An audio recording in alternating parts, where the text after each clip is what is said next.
سبحان الذي أسرى بعبده ليلا من المسجد الحرام إلى المسجد الأقصى إلى المسجد الأقصى الذي باركنا حوله لنريه من آياتنا إنه هو السميع البصير. صدق الله العلي العظيم وصدق رسوله النبي الكريم ونحن على ذلك من الشاهدين والشاكرين. الحمد لله رب العالمين. رب اشرح لي صدري ويسر لي أمري واحلل عقدة من لساني يفقهوا قولي. سبحانك لا علم لنا إلا ما علمتنا إنك أنت العليم الحكيم. اللهم رب زدني علما. اللهم إنا نسألك علما نافعا.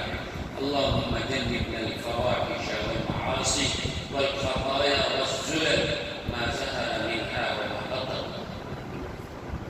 محترم حاضرین کرام، آج مجھے دو باتیں کرنی ہیں. پہلی بات، آج رجب المرجب کی 23 تاریخ ہے. 3 دنوں کے بعد رجب المرجب کی 27 تاریخ آ رہی ہے. مشہور قول کے مطابق، میں نے پہلے کبھی تفصیل سے بتایا ہے کہ شب معراج کے سلسلے میں کئی اقوال ہیں، لیکن بہرحال مشہور قول یہ ہے کہ رجب المرجب کے 27ویں شب حضور اکرم صلی اللہ علیہ وسلم معراج کے سفر میں تشریف لے گئے تھے. اس مناسبت سے مجھے اس موضوع پر بھی عرض کرنا ہے. آپ کہیں گے پورا رجب گزر گیا، آپ نے اس موضوع پر بات نہیں کیا، لیکن ابھی تو شب معراج باقی ہے نا. لوگ سوال کرتے ہیں، بہت سارے لوگ سوال کرتے ہیں کہ شب معراج کا روزہ کتنا ہے. بہت سارے لوگ شب معراج کو شب قدر کی طرح ہی افضل مانتے ہیں. شب معراج میں کتنی نمازیں پڑھنی ہیں، کتنی رکعتیں پڑھنی ہیں، یہ امت کو اس کی تلاش زیادہ رہتی ہے. وجہ کیا ہے معلوم؟ ایک بڑی وجہ ہے اس کی.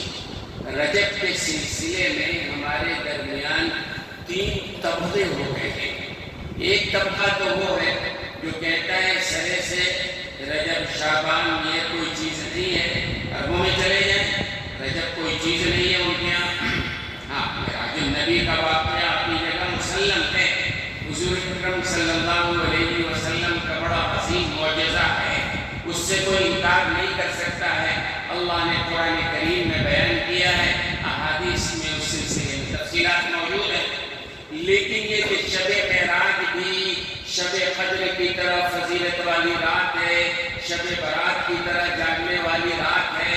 جیسے عرفہ کا روزہ ہوتا ہے اور جیسے شب برات کا روزہ ہوتا ہے، جیسے عاشورہ کا روزہ ہوتا ہے، ایسے ہی معراج کا بھی کوئی روزہ ہے. بلکہ کتابوں میں تو لکھا ہے کہ شب معراج کا جو آدمی ایک روزہ رکھے گا، یعنی 27ویں شب کے بعد جو 27 تاریخ رجب کی آتی ہے، کتابوں میں لکھا ہے، وہ بول رہا ہوں میں، کہ 27ویں تاریخ کو جو روزہ رکھے گا اس کو 1000 روزے کے برابر ثواب ملے گا. 1000 روزہ، ایک روزہ رکھ لو 1000 روزے کا ثواب ملے گا. یہ غلط ہے. مت بولنا کہ میں نے یہ بات کہی ہے، میں نے نقل کیا ہے. یہ بتانے کے لیے یہ جو مشہور کر دیا گیا ہے غلط ہے. لیکن عوام کا ایک طبقہ ہے، کہتا ہے بھائی اگر ایک روزہ رکھ لیے تو 1000 روزے کا ثواب. نا، سال میں تو 360 ہی دن ہیں، لیکن معراج کا ایک روزہ رکھتے تو کتنا ثواب ملے گا؟ 1000 روزے کے برابر ثواب ملے گا.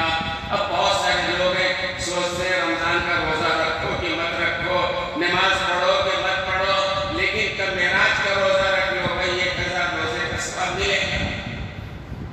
ایسی شب معراج میں جانا ہے. کہتے ہیں شب قدر کے برابر ثواب، شب برات کے برابر فضیلت ہے. اللہ کے بندے، اگر شب قدر کے برابر اس کی فضیلت ہوتی، اہمیت ہوتی، تو اللہ نے تو بیان کیا ہوتا. قرآن کریم میں اللہ نے سورہ مستقل ایک نازل کیا شب قدر کے بارے میں، شب برات کے بارے میں جناب رسول اللہ صلی اللہ علیہ وسلم نے فرمایا کہ قوموا لیلہا صوموا نہارہا، کہ بھائی وہ رات جب آئے تو رات میں شب بیداری کرو، دوسرے دن روزہ رکھو۔ عرفہ کے روزے کی فضیلت ہے، عاشورہ کے روزے کی فضیلت ہے، تو اس رات میں جاگنے کی فضیلت کہیں قرآن و حدیث میں نہیں ہے۔ تو ایک طبقہ تو وہ ہے جو کہتا ہے سرے سے یہ کوئی چیز ہی نہیں ہے۔ رجب عام طور سے عربوں میں بڑا طبقہ ہے، ان کے یہاں 27ویں رجب کی تاریخ کب آئی کب گئی وہ سب کوئی مسئلہ ان کے یہاں نہیں ہے، چونکہ تاریخ محفوظ نہیں ہے۔ اگر واقعی کوئی چیز ہوتی تو رسول اللہ نے اس کو محفوظ کیا ہوتا، احادیث میں اس کو محفوظ کیا گیا ہوتا، صحابہ کی زندگی میں وہ چیزیں ہوتی، لیکن نہیں ہے وہ چیزیں۔ اور دوسرا طبقہ وہ ہے جو شب معراج کو بڑھا چڑھا کے بیان کرتا ہے، بہت زیادہ اس کی عظمت، بہت زیادہ فضیلت، اس رات میں جاگنے کی فضیلت، اس کے روزے کی فضیلت۔ اللہ کے بندے، دین کے معاملے میں وہی بات معتبر ہے جو بات قرآن و حدیث سے ثابت ہو، صحابہ سے ثابت ہو۔ ایسا نہیں ہے کہ ہم کو جو بات اچھی لگے ہم اس پر عمل کر لیں، ہم اس کو دین بنا لیں، ہم اس کو ثواب سمجھ لیں، ایسا نہیں ہے۔ لیکن ایک طبقہ ہے جو یہ کہتا ہے کہ دین کے معاملے میں ثواب سمجھ کے اگر ہم کوئی کام کریں تو کر سکتے ہیں جب تک کہ منع کرنے والی کوئی روایت موجود نہ ہو۔ کوئی روایت دکھاؤ یہ چیز منع ہے۔ مثال کے طور پر قبر پہ بعض لوگ پھول لگتے ہیں، قبروں پہ دیکھا ہوگا آپ نے پھول لگنے والے لوگ ہیں، ان سے کہیے کہ بھائی قبر پہ تم اگر بتی جلاتے ہو، وہ بتی جلاتے ہو، تم پھول رکھتے ہو، قرآن سے ثابت نہیں، حدیث سے ثابت نہیں، اس کا فائدہ کیا ہوگا؟ وہی رقم غریبوں کو صدقہ کر دو تو مرحوم کے لیے سال ثواب ہو جائے گا۔ یہ پھول ڈالنے کا فائدہ کیا ہے؟ وہ طبقہ یہ کہتا ہے، پھول ڈالنے والا طبقہ، کہ کہاں منع ہے وہ بتائیے، کہاں اجازت ہے وہ نہیں جاننا چاہتا ہے، منع کہاں ہے وہ بتائیے، قرآن میں کہاں اللہ نے منع کیا، حدیث میں کہاں اللہ نے منع کیا۔ وہ طبقہ یہ کہتا ہے کہ دین سمجھ کے ہم جو کام کریں جب تک منع والی روایت نہ ہو ہم کہتے ہیں یہ صحیح نہیں ہے۔ بھائی کوئی چیز ہے، دیکھو رسول اللہ صلی اللہ علیہ وسلم نے کیا، صحابہ نے کیا، تابعین نے کیا، یہ ہماری لیے دلیل ہے۔ اور آپ کو ایک بڑے مزے کی بات سناؤں میں، ایک بڑے اسکالر ہیں، اسلامی اسکالر اور دانشور ہیں اور مفسر قرآن بھی ہیں، ان کی بات لوگ بڑی توجہ سے سنتے ہیں، بڑے معتبر۔ ایک دفعہ ان سے کسی نے پوچھا، وہ دنیا میں نہیں ہے، تو ان سے ایک دفعہ کسی نے پوچھا، حضرت ماشاءاللہ اللہ نے آپ کو بڑا علم دیا ہے، اسلامی دنیا میں آپ کا ڈنکا بج رہا ہے اور آپ کی تفسیر قرآن کریم کی بڑی عظیم ہے، لیکن آپ کے مجمع میں لوگ اتنے زیادہ نہیں ہوتے ہیں، فلاں مسجد، فلاں جگہ، فلاں عالم، وہ پیشور عالم، پیشور علماء ہوتے ہیں نا، 50,000 روپے لینے والے، رات رات بھر بیان کرنے والے، وہ عجیب و غریب انداز سے، ان کی وہاں بڑا مجمع ہوتا ہے، ان کے جلسوں میں بڑی بھیڑ جمع ہوتی ہے، اور آپ ماشاءاللہ اسلامی اسکالر ہیں، جو بات کہتے ہیں ٹھوک بجا کے کہتے ہیں، پکی بات کہتے ہیں، قرآن و حدیث کے حوالے سے کہتے ہیں، لیکن پھر بھی آپ کے یہاں اتنا بڑا مجمع نہیں ہے۔ بات سمجھ میں آئی؟ تو حضرت نے جو جواب دیا وہ ہمیشہ یاد رکھیے۔ حضرت نے کہا بھائی بات دراصل یہ ہے کہ ایک تو ہوتا ہے شارٹ کٹ راستہ، کہیں جانے کا ایک راستہ شارٹ کٹ راستہ ہے، ایک ذرا لمبا راستہ ہے۔ ہر آدمی کیا کرے گا؟ شارٹ کٹ راستہ اختیار کرے گا، لمبا راستہ اختیار نہیں کرنا چاہتا ہے، حالانکہ لمبا راستہ محفوظ ہے، ہائی وے ہے، کشادہ سڑک ہے، وہاں ٹرافک نہیں ہے، اور یہ شارٹ کٹ ہے، گلیوں سے راستہ گیا ہے، کہیں ٹرافک جام بھی ہو سکتا ہے، لیکن عام طور پر مزاج کیا ہے، لوگ شارٹ کٹ منزل پہ پہنچنا چاہتے ہیں، یہ مختصر راستہ ہے، لمبا راستہ پسند نہیں کرتا ہے۔ پھر انہوں نے کہا بات دراصل یہ ہے، میں جو تعلیم دیتا ہوں، میں جو لوگوں کو بلاتا ہوں، میں یہ کہتا ہوں پوری زندگی اگر اسلام کے مطابق گزارو گے تو اللہ جنت عطا فرمائے گا۔ انہوں نے کیا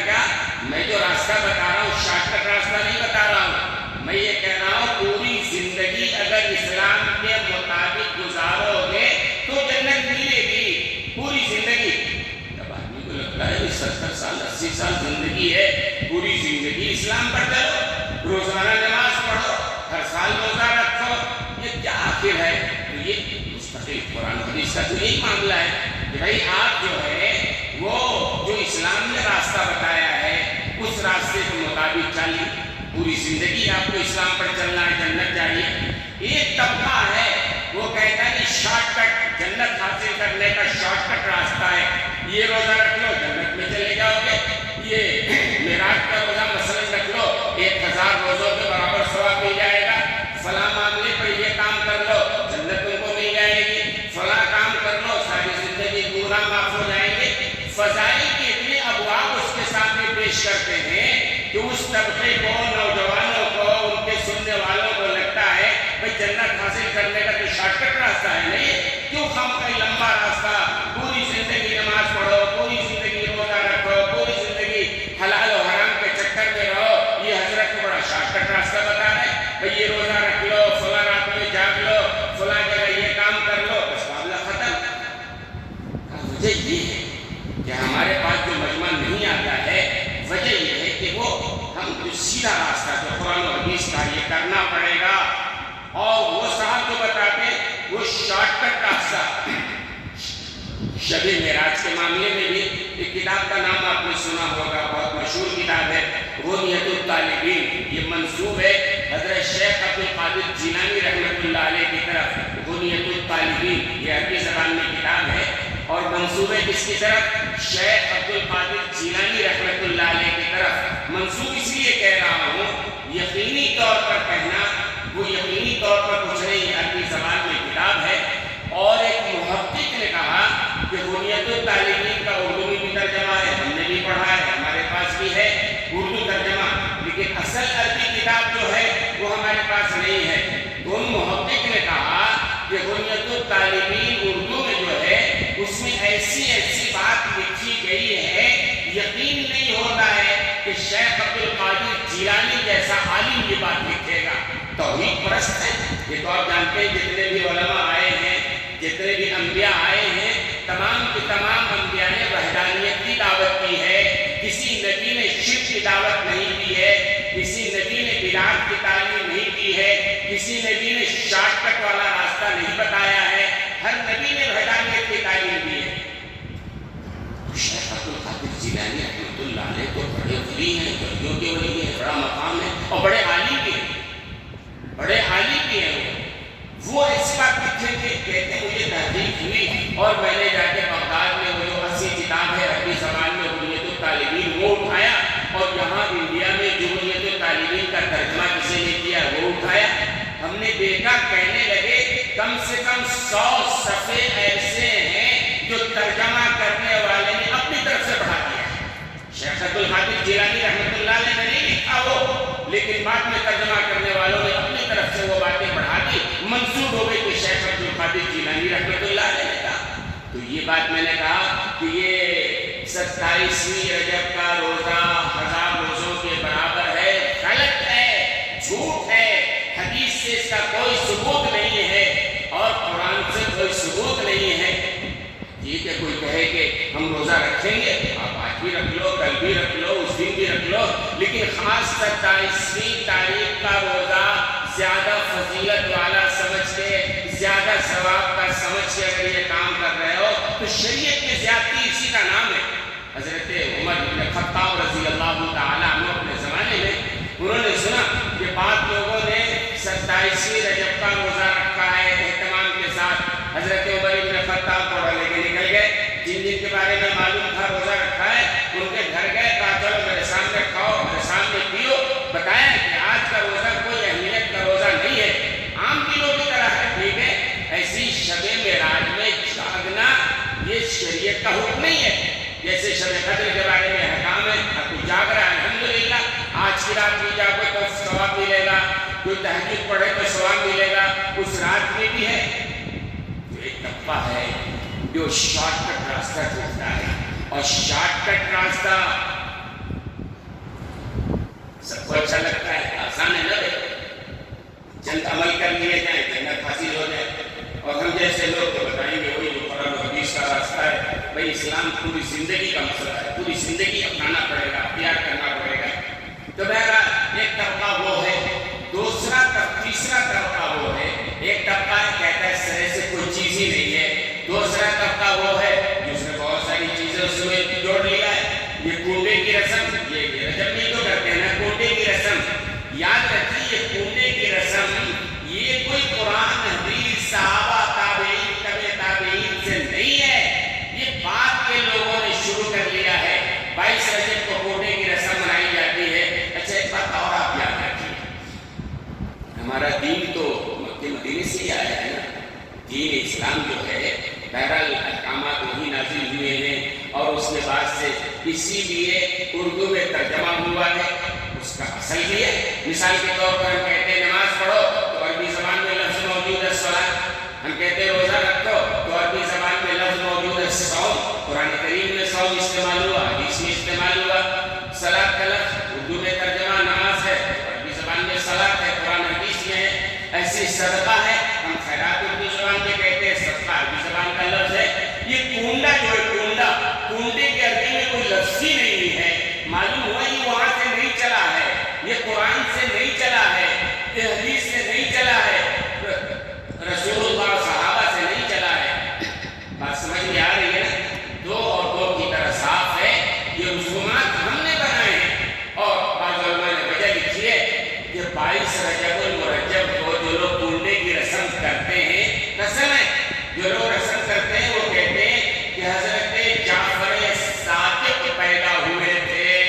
غلط ہے، حضرت جعفر صادق کی پیدائش ہوئی ہے ربیع الاول کے مہینے میں اور انتقال ہوا ہے شوال المحرم کے مہینے میں، یعنی رجب میں نہ تو وہ پیدا ہوئے ہیں اور نہ تو رجب میں ان کا انتقال ہوا ہے، پیدا ہوئے ربیع الاول میں، انتقال ہوا ہے شوال میں۔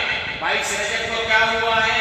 22 رجب کو امیر معاویہ رضی اللہ تعالی عنہ کی وفات ہوئی ہے، اور حضرت معاویہ کے سلسلے میں یہ شیعہ طبقہ جو ہے ان کا سینہ بغض سے بھرا ہوا ہے بہت سارے صحابہ کے بارے میں۔ ابھی سورہ حشر کی تفسیر میں کر رہا تھا، سورہ حشر میں اللہ تبارک و تعالیٰ نے مہاجرین انصار کا تذکرہ کیا ہے، ان کے فضائل کو بیان کیا ہے، اور آیت کے آخر میں اللہ نے فرمایا صحابہ کے بارے میں اولئک هم الصادقون، یہی سچے لوگ ہیں۔ ان کے بارے میں صحابہ کے بارے میں کون کہہ رہا ہے؟ اللہ کہہ رہے ہیں کہ تمام صحابہ کے بارے میں اللہ یہ فرما رہے ہیں یہ سچے لوگ ہیں۔ معلوم ہوا جو صحابہ کو غلط کہے گا وہ جھوٹا ہے اللہ سے، جو کہے گا صحابہ غلط تھے، صحابہ منافق تھے، وہ اللہ کے خلاف کہہ رہا ہے نا۔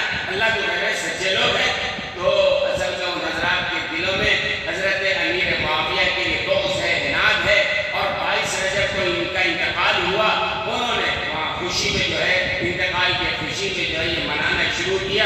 کنڈے کی رسم بتا رہا ہوں، یہ رسومات ہم نے رجب سے،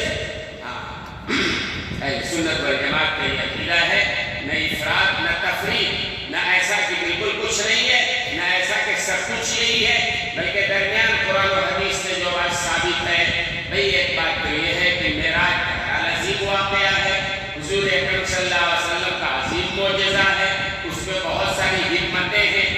اور دوسری بات یہ ہے دوستوں اور بزرگوں کہ رجب المرجب کا مہینہ اشہر حرم میں شامل ہے۔ قرآن کریم نے کہا نا، قرآن کریم نے یہ کہا کہ سال میں 4 مہینے ہیں جو محترم مہینے ہیں، 3 مہینے تو ایک ساتھ ہے، ذی قعدہ، ذی الحجہ، محرم الحرام، اور ایک مہینہ یہ رجب المرجب۔ تو قرآن نے کہا ہے کہ اشہر حرم میں رجب کا مہینہ شامل ہے، مطلب عظمت والا مہینہ ہے۔ اب عظمت کیسے کرے بھائی اس کی؟ رجب عظمت والا مہینہ ہے، ہم عظمت کیسے کریں؟ ظاہر سی بات ہے عظمت تو وہیں سے سوچنا پڑے گا نا ہم کو۔ رسول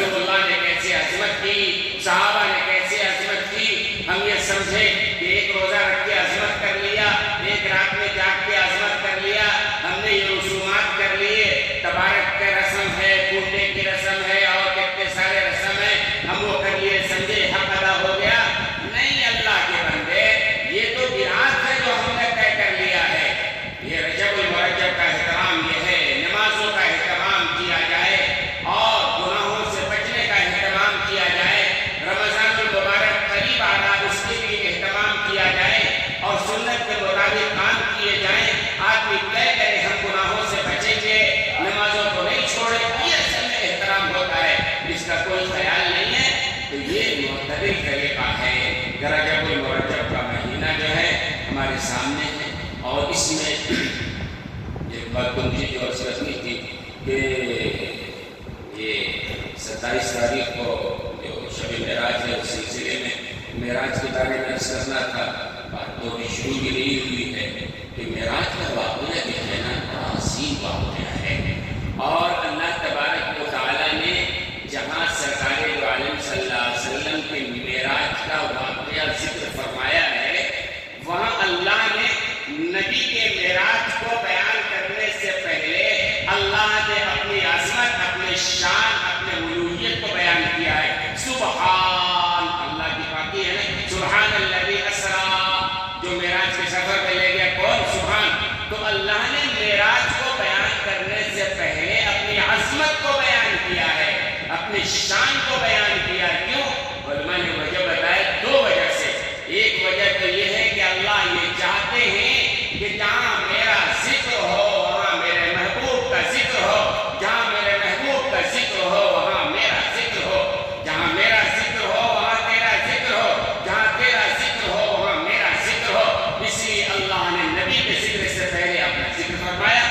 دوسری بات اللہ تبارک و تعالیٰ کو یہ معلوم کل کیا ہونے والا ہے، قیامت تک کیا ہونے والا، اللہ کو معلوم نا، اللہ کو معلوم تھا معراج کا واقعہ ایسا محیر العقول واقعہ ہے کہ آنے والے دنوں میں کچھ لوگ اس کا انکار کریں گے۔ اللہ نے اس سے پہلے اپنے آپ کو بیان کیا کہ بھئی معراج پہ جانے والے کو مت دیکھو، معراج پہ لے جانے والے کو دیکھو۔ وہ اللہ ہے معراج پہ لے گیا ہے، جس کے کہنے سے کن سے دنیا وجود میں آئی ہے نا، عدم سے وجود ملا ہے۔ جس اللہ نے آسمان و زمین کو بنایا، وہ چاہے تو رات کے ایک حصے میں وہ آسمان و زمین کی سیر کرا سکتا ہے، لہذا اپنی میں نہ آنے والی کوئی بات نہیں ہے۔ پھر آگے یہ کہ اللہ نے معراج کرایا کیوں، اس کی بہت ساری حکمتیں ہیں، علماء نے بیان کیا، لیکن سچی بات تو یہ ہے کہ معراج کی حکمتیں کیا ہے، یا تو معراج کرانے والا جانے یا معراج کرنے والا جانے۔ اللہ جانے کیوں کرایا ہے، یا نبی جانے اللہ نے کیوں بلایا ہے، لیکن علماء نے کچھ چیزیں بیان کی ہیں، ان اسباب کی روشنی میں آدمی غور کر سکتا ہے۔ اور معراج کے بھی ذکر کرنے کا مقصد جو ہے ثواب سے خالی نہیں ہے، مقصد یہ ہے کہ نبی کی عظمت ہمارے دل میں آئے، نبی کی محبت ہمارے دل میں آئے۔ اور بڑا معجزہ ہے، معجزے معراج کا انکار کوئی نہیں کر سکتا ہے، چونکہ قرآن میں اللہ نے اس کا ذکر فرمایا ہے۔ کیا اسباب ہیں؟ کئی اسباب اللہ نے بیان فرمائے ہیں۔ ایک سبب تو یہ اللہ نے علماء نے بیان فرمایا کہ جتنے بھی انبیاء کرام علیہ السلام آئے، وہ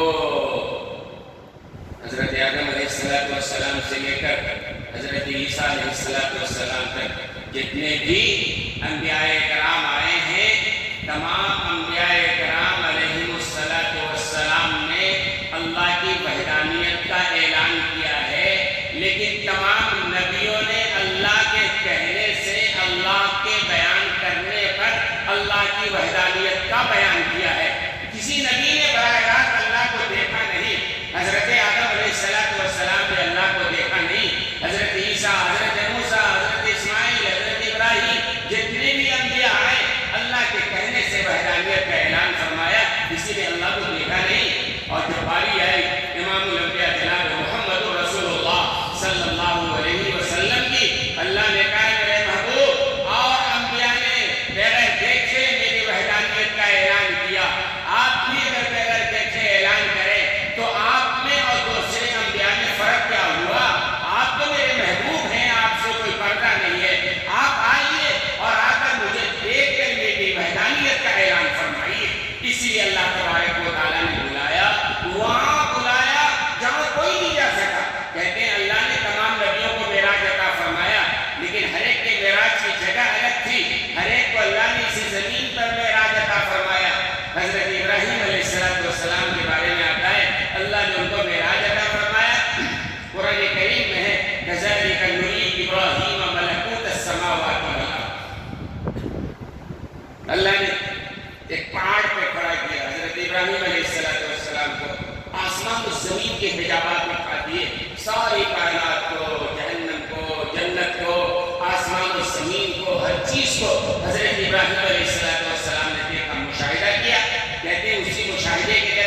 السلام کو اللہ نے بلایا تھا نا مسجد اقصی تمام ہو گیا.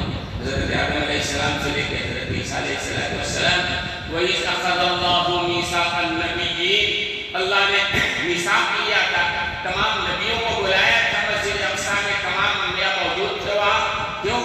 کیونکہ سرکار عالم صلی اللہ علیہ وسلم کو امامت کرنی تھی, انبیاء کی امامت کرنی تھی, امام الانبیاء نبیوں کی امامت کرنی تھی. تو پہلے سے وہاں سارے انبیاء موجود ہیں, اخیر میں حضور اکرم صلی اللہ علیہ وسلم تشریف لائے ہیں. ایک بات میں یہاں بھی توجہ دلانا چاہوں گا, ہمارے یہاں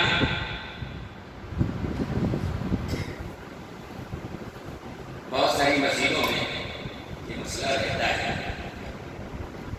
مصلی حضرات یہ چاہتے ہیں امام صاحب پہلے آپ کو بیٹھنا چاہیے, امام صاحب پہلے آنا. بہت ساری مسجدوں میں یہ مسئلہ رہتا ہے, جہاں امام صاحب پتہ ہی نہیں کب آتے کہ پتہ نہیں کب آتے, اخیر میں آتے, سنت پڑھتے نہیں پڑھتے, کیا کرتے اخیر میں آتے. تو بہت ساری مسجدوں میں پابندی بھی ہے انتظامیہ کی طرف سے, اور جہاں انتظامیہ نہیں ہے وہاں کی مصلی بھی کیا چاہتے ہیں امام صاحب پہلے آنا. بہت ساری مسجدوں کے امام صاحب تو ذرا ہیں, ان کی طاقت ہے, ان کے اصول ہیں, ان کے حوالیین ہیں, وہ کہتے ہیں پہلے تمہیں آنا, امام بعد میں آنا, تیار رہنا ایک دم. بہت ساری مسجدوں میں تو اس طرح دروازہ ہوتا ہے, صف کھڑی ہو گئی, امام صاحب دروازے سے لے کے مصلی پہ آ گئے. بس بہت ساری مسجدوں میں کہ بھئی تیار رہنا, صف امام صاحب کا شروع ہو جانا. بہت ساری مسجدوں میں یہ ہے کہ نہیں, امام صاحب پہلے آ کے رہنا, مصلی بعد میں آنا, پیچھے آنا. آخر ہے کیا مسئلہ, کون پہلے آنا کون بعد میں آنا, ہے نا مسئلہ یہ ہے کہ نہیں مسئلہ؟ نہیں بھئی یہاں پر وہ مسئلہ حل ہو جاتا ہے. کیسے حل ہو جاتا ہے؟ تمام انبیاء کو مصلی بننا ہے, اور جناب محمد الرسول اللہ صلی اللہ علیہ وسلم کو امام بننا ہے.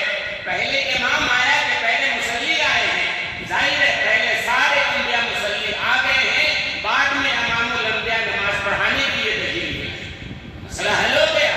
آپ آؤ پہلے, امام صاحب کے پیچھے کیوں پڑے رہتے ہو بھائی؟ ان کی ذمہ داری ہے, پڑھائیں گے, اور سنت کا گھر سے پڑھ کے آنا افضل ہے, گھر جا کے پڑھنا افضل ہے. ہو سکتا ہے وہ سنت گھر سے پڑھ کے آتے ہو, گھر جا کے پڑھتے ہو, تو بہرحال بات دوسری چیز بیچ میں بات آ گئی. اور وہ بھی بحث کرو کہ بہت سارے لوگوں کے ذہن میں یہ بات رہتی ہے, کئی بہن لوگ ہمارے یہاں تو الحمدللہ یہ بات نہیں ہے, کئی جگہ یہ بات ہوتی ہے کہ کچھ لوگ ہوتے ہوتے امام کے مخالف ہو جاتے ہیں. کچھ لوگ, ظاہر سی بات ہے کہ امام کی بات سے ہر ایک کا متفق ہونا ضروری تو نہیں نا, بھائی خیالات الگ ہوتے ہیں, بات الگ ہوتی ہے, کسی کو اچھی نہیں لگتی ہے, کوئی اپنے طور پر سمجھ لیتا ہے کہ امام صاحب نے مجھے نشانہ بنایا, مجھے کہا, حالانکہ وہ بات کامن ہوتی ہے, قرآن و حدیث کی بات ہوتی ہے. کچھ لوگ سمجھ لیتے ہیں یہ. اچھا جناب, اب کچھ لوگ ہیں جو امام صاحب سے, ان کے بیان سے متفق نہیں ہیں, ان کے نماز پڑھانے سے متفق نہیں ہے. کیا ہونا چاہیے بھائی؟ میں تو کہتا ہوں کہ جن کو اتفاق نہیں ہے خطیب صاحب کے بیان سے, جن کو اتفاق نہیں ہے امام صاحب کی قرار سے, ان کو چاہیے کہ مسجد بدل لے. ہو بھائی دوسری مسجد میں چلے جائیں جہاں ان کو اتفاق ہے, جہاں ان کو اچھا لگتا ہے. یہاں کے امام صاحب خطیب صاحب اچھا نہیں لگ رہے ہیں تو پھر کیا شکل ہوگی؟ نہیں ہوتا کیا ہے, وہ آدمی شروع کرتا ہے تحریک کہ امام صاحب کا بدلو, خطیب صاحب کا بدلو, وہ نہیں بدلنے کو تیار ہے. بھائی ہم کو پسند نہیں ہے امام صاحب کا لگو لے جا, خطیب صاحب کا طریقہ پسند نہیں ہے, ان کی بات سمجھ میں نہیں آتی ہے, چھوڑو یہ مسجد چھوڑ دیتے ہیں, بدل لیتے ہیں, بازو کی مسجد میں پڑھ لیا کریں گے, بات ختم ہو جاتی نا. نہیں, وہ تحریک چلاتا ہے, نہیں امام صاحب کو بدلو, خطیب صاحب کو بدلو. یہ غلط طریقہ ہے جو ہمارے درمیان آ گیا ہے. انشاءاللہ ایسا نہیں ہونا چاہیے. نہیں کریں گے نا انشاءاللہ, یہ آپ کو کر نہیں دے رہے, آپ سے تلاوہ جواب لے رہا ہوں میں, تو وقت شاید ہو گئے. میں بات کر رہا تھا معراج کی. ایک بات اور مجھے عرض کرنی ہے, ظاہر معراج کی بات تو ختم ہونے والی ہے نہیں ابھی. ایک بات اور مجھے عرض کرنی تھی جو حالات کا تقاضا ہے کہ آج جنوری کی کتنی تاریخ ہے؟ جنوری 19, آج 24 جنوری ہے نا, شاید آج 24 ہے نا. 2 دن کے بعد 26 جنوری کی تاریخ آ رہی ہے, اور 26 جنوری کی تاریخ جو ہے آپ سب جانتے ہیں ہمارے ملک کے لیے یادگار دن ہے, یادگار تاریخ ہے. اسی تاریخ میں ہمارا ملک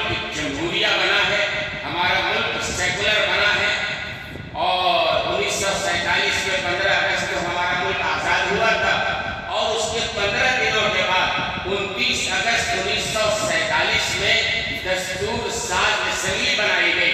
بھائی ملک ہمارا آزاد ہو گیا ہے, ہمارا ایک قانون ہونا چاہیے, اس قانون کے مطابق ہم جئیں, ترقی کریں, خوشحالی کے ساتھ رہیں, امن و امان کے ساتھ رہیں.